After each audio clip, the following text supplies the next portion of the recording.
So you're thinking about becoming a teacher. So this has probably happened to you if that is you. Has anyone approached you yet and been like, wait, you want to become a what? Did you say you want to become a teacher?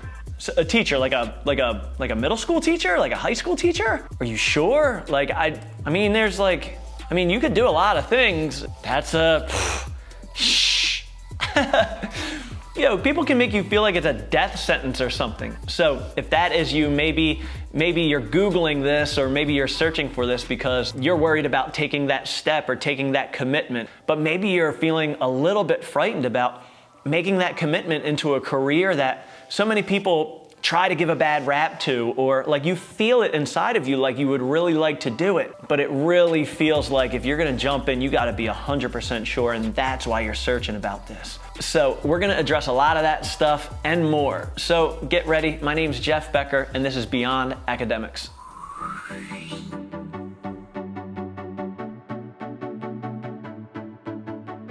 So what I think you might want to know is less about the academic credentials that you need in order to be a teacher.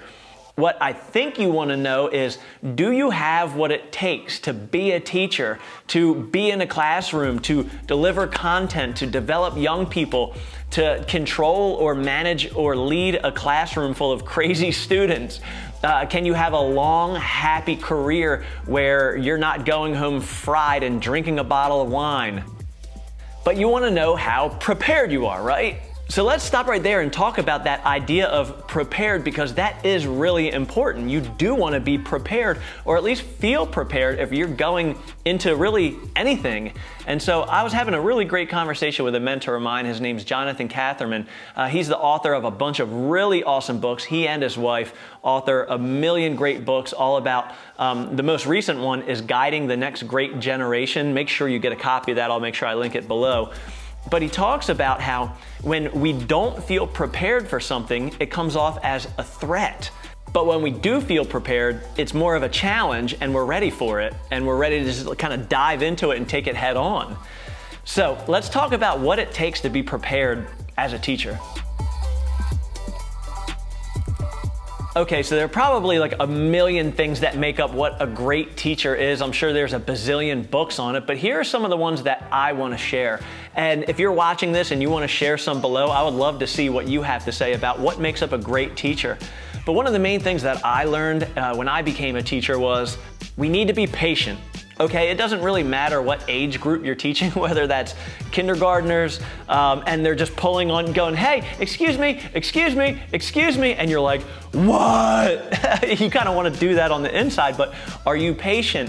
Middle schoolers, elementary schoolers, high schoolers, you need a lot of patience.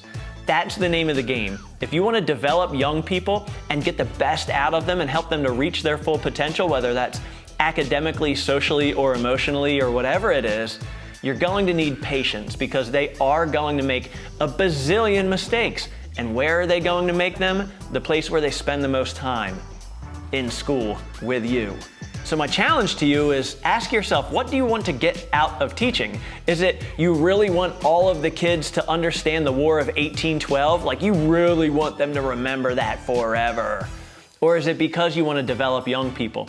And if that's really what you want, do you have the patience, or can you cultivate the patience in order to get them to that place? Do you want to teach students or develop students? There's a big difference there. The second thing I thought of was this: are you well?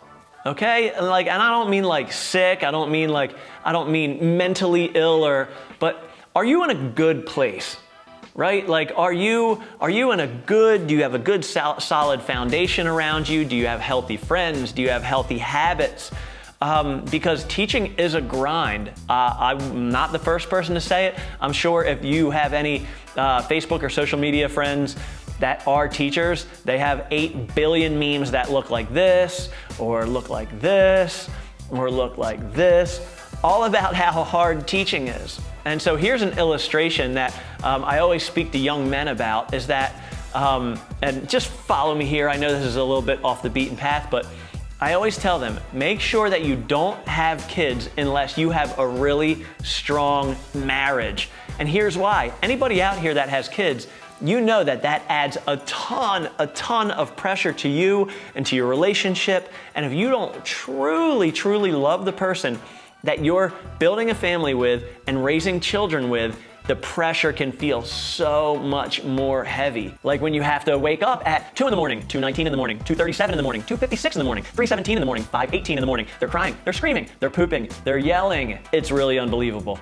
And if your relationship isn't up to par, if you're not well, if you're not in a really healthy situation, that's gonna break you. I'm telling you, you're just gonna lose your marbles, right? So the same thing goes with teaching. Like, are you in a good spot in your life? Do you feel healthy? Do you feel well? Do you have good habits? Because here's what I know. Not only will teaching add a lot of pressure to you, and if you're not ready for that pressure, it's going to affect your quality of life. But even more so, if you're getting into this to support and develop young people and to help families and help your community in developing these awesome young humans, you're not gonna be able to do a really good job of that if you're not taking care of yourself. Listen, teacher burnout is real, but here's the hope. I'm not trying to scare you out of teaching. What I believe is that there's a whole new generation of new educators coming up that are gonna be able to flip this whole thing on its head. Teaching doesn't have to be the hardest career in the world. I believe that there needs to be a lot of education reform. There need to be changes in the classroom. There needs to be a paradigm shift as to what a healthy culture looks like within a school. And my generation, we're heading out. But your generation, if you're a young educator or maybe somebody that really is energized about this and you're looking to get into education, I'm telling you that we need hungry, energetic, passionate people that are gonna turn this thing upside down, that are gonna buck the status quo, that are going to change the profession. And if that idea excites you, then teaching just might be for you. So again, I don't claim to have all of the answers.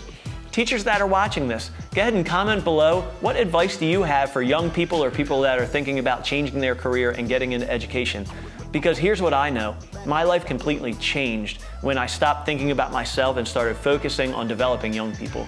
Okay, so make sure you subscribe and also go over to jeffbecker.org/free. Again, that's jeffbecker.org/free because I want to hook you up with a bunch of stuff, get you on the newsletter where we deliver even more tips, tricks, value, free videos, free video trainings and stuff like that. And if you want to have a conversation about teaching, I'm good for it all day long. If you have a group of young teachers that you would love me to come speak to in your building, I'm down for that too. It's my pleasure. I'm happy to be here. I'm happy to help you guys in whatever it is that you need. My name's Jeff Becker, and this has been Beyond Academics.